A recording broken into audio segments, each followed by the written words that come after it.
Oh yeah, ito na pala. I'll call you back, okay? Alright. Doc, yes. Ako yung nagpa-appointment ng ano? Yeah. 4:30. 4:30, yeah. Have a seat, please. Ako si Gary. Gary, yeah.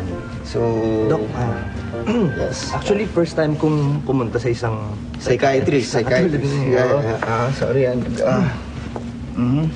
So, yun, Iho, actually, nabasa ko yung file mo dito, no? Alam mo, Iho, lilinawin ko lang sa'yo, no? Gary? Gary po, Gary. Gary, hindi ibig sabihin na kapag ka pumunta ka sa isang psychiatrist is meron ka ng depresya or may sakit ka sa pag-iisip. Okay. Hindi ganun yun, ha? Ang psychiatrist, let's say, to make the long story short, kami nakakatulong doon sa mga maraming iniisip. Okay? Okay, kung ano man yung mga hindi mo mailabas sa ibang tao, nahiya ka, andito kami para makinig sa'yo. Okay? Thank you, Doc. Thank you. Okay. So, ano ba ang problema natin?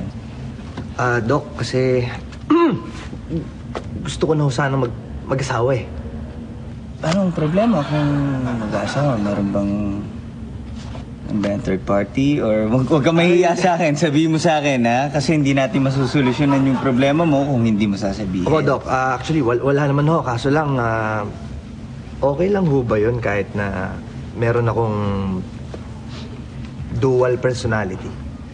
Okay, so yung dual personality yan yung... Actually, mahirap yan eh, di ba? Yan yung minsan na kapag ka lumabas ka, and then, following day or after an hour, parang hindi mo alam ba't ka nandun, di ba? Yeah. Napunta ka na lang kung saan-saan. Tama ba? Opo. So, ang pinoproblema mo ngayon, Iho, natatakot ka na malaman ng iyong mapapangasawang sitwasyon mo ngayon. Ay, hindi naman ho. Kaso lang ho, yung isa ko katauhan, bakla. Ano ang problema ngayon, Iho? Matanong ko lang, no? Meron bang boyfriend yung isang katauhan mo? Meron ho. Problema nga. At hindi pa ako nagtatapos ng Doc eh. Kasi nung isang araw, nagising ako. Nasa ospital ako. At nalaman ko yung isang katauhan ko, nagpa-sex change pala. So, Iho, ibig mong sabihin, naku po, yung pagkalalaki mo, huwag ka mag-alala. Alam mo, Iho, lahat ng bagay, lahat ng problema na dadaan niya sa maayos na usapan. Kaya ako nandito bilang doktor para mag-ayos ng problema mo, di ba? So, ang problema mo ngayon is natatakot kang malaman ng mapapangasawa mo na, I'm sure, malabo na kayo magkaanak niyan. Malabo na kayo magkaroon ng isang malaking pamilya, di ba? Pero mahal mo yan, di ba? So, siguro mas maganda, dapat sinama mo siya dito or kung gusto mo, schedule ko siya. Schedule ko kayong dalawa dito para... Ay hindi ho, Doc. Sinama ko siya dito. Nandito siya. Talaga? Oo. O, di patawag mo na muna. Tama-tama habang para makagawa ako ng ano. Nandito po ako, Doc.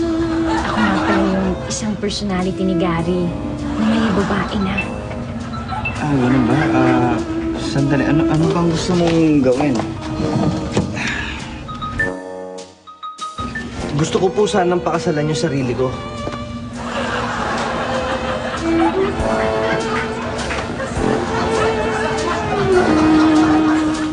Saklolo!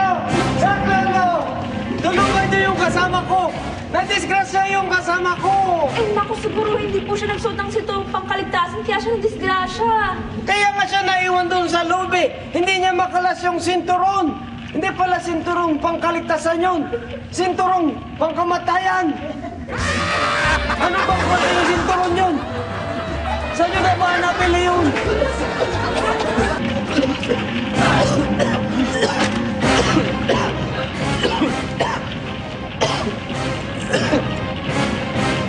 Anong hinahanap mo? Yung co-pilot ko, hinahanap ko. Bakit mo hinahanap yung co-pilot mo?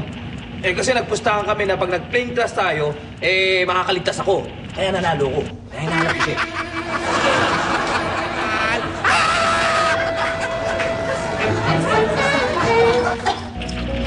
Mare, Mare, nakita mo ba yung asawa ko? Kanina ko siya hinahanap, hindi ko siya makita. Ako, Mare. Hindi eh. Baka naman kasama yung asawa mo sa mga hindi nakapag-survive. Mare, sana magdilang anghel ka.